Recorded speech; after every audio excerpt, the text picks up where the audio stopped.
So, the Orlando Magic just got two important extensions done with a couple of their core players, Markelle Fultz and Jonathan Isaac. The Fultz deal is reported to be 3 years, $50 million, while the Isaac extension is said to be 4 years, $80 million. Now, this locks them into this team for at least 3 years, including this season. Vucevic and Terrence Ross are on the books until 2023. Aaron Gordon and Al-Farouq Aminu are on the books until 2022.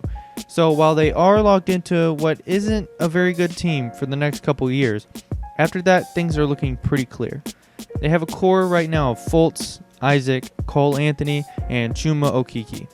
I mean, say what you want, but having these guys until 2024 is a good start for a team that's just been middling for the last however long. They also have all their first-round picks moving forward, as far as I'm aware.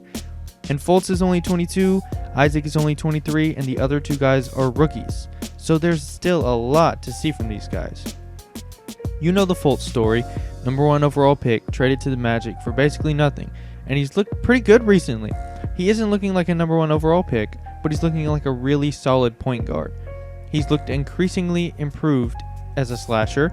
He shot about 64% at the rim, and that's pretty decent. He doesn't shoot very many free throws.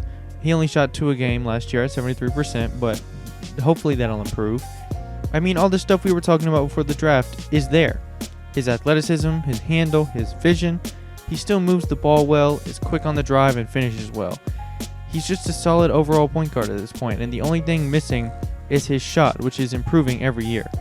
He's gotten better on pull-up mid-range shots and things like that, and hopefully he can just work his way out to the three-point line and be like a league average three-point shooter. He'll probably be making $15 million in the first year of his contract, $16.6 in the second, and $17.9 in the final year of his contract. I mean, if he keeps improving on all aspects of his game, he'll be totally worth this contract. Speaking of totally worth this contract, Jonathan Isaac is completely worth a 4-year, $80 million extension. Well, assuming a few things, he's worth it. In the 3 years Isaac has been in the NBA, he's played 27, 75, and 34 games. Yikes. When he's played, he's shown extreme defensive promise. We're talking Defensive Player of the Year multiple times type promise. I mean, he's just so good as a defender. He's lengthy, he's tall, he's quick, and is seemingly able to lock down any and everyone. The only problem is that his lower body injuries have been causing major problems since he was a rookie. I mean, looking at his list of injuries, we've got sore ankle twice, ankle, strained left foot, sore left ankle, right ankle sprain, right ankle injury, a knee injury, and then most recently, an ACL tear. I mean, this guy's just not capable of staying on the court so far in his career. But if he can manage to play a full year, he'll be worth his $80 million contract. Throughout that, he'll be making $17.8, $19, $20.7, and $22 million. For a guy of this talent, it's a really good contract. But as I've said a million times, he's got to stay healthy for them to capitalize on it. To put his contract in perspective, OG Anunoby just got 4 years, $72. Derek White just got 4 years, $73. I mean, Jonathan Isaac is better than those two guys, and he's getting pretty much the same amount of money. And the one good thing is that if he doesn't manage to stay healthy, it will be relatively easy to eat his contract. But let's hope that doesn't happen for Isaac's sake as well as the Magic's. I'm rooting for him. But let's talk a bit about the other two young guys I mentioned, Cole Anthony and Chuma Okeke.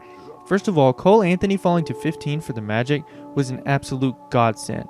They've been devoid of any point guard talent for years, and now they have two promising young ones. Anthony didn't have a good season at UNC, but he's been the guy at every other level of basketball he's played. There's no doubt in my mind that he'll be a good point guard, but he'll probably struggle his rookie year. I wouldn't be surprised to see him shoot like 32% from 3. His scoring will probably be carried from his free throws. He took almost 6 a game in college, but only shot like 75%. We'll see where his shot comes along in the NBA. Either way, I expect him to be a good NBA point guard at some point. He's 6'3", decent size, shouldn't be bad defensively. And then the last guy I want to talk about is Chuma Okeke, who I don't actually have much to say about. He's a 6'8", 230-pound wing who shot very well from 3 in college. And he didn't play last year for whatever reason, but he projects as a good 3-and-D type wing, at least from the little that I know. If you're a Magic fan, please feel free to educate me about him or any of these other guys in the comments. So yeah, with these 4 core guys, as well as all their first round picks moving forward, the Magic are in a good position to be ahead on a rebuild in a few years, assuming the front office can make the required moves, of course. But anyway, that's all for the video. If you enjoyed the video, consider leaving a like and subscribing to the channel. I would greatly appreciate it. And if you didn't like it, leave a dislike. And y'all have a good one.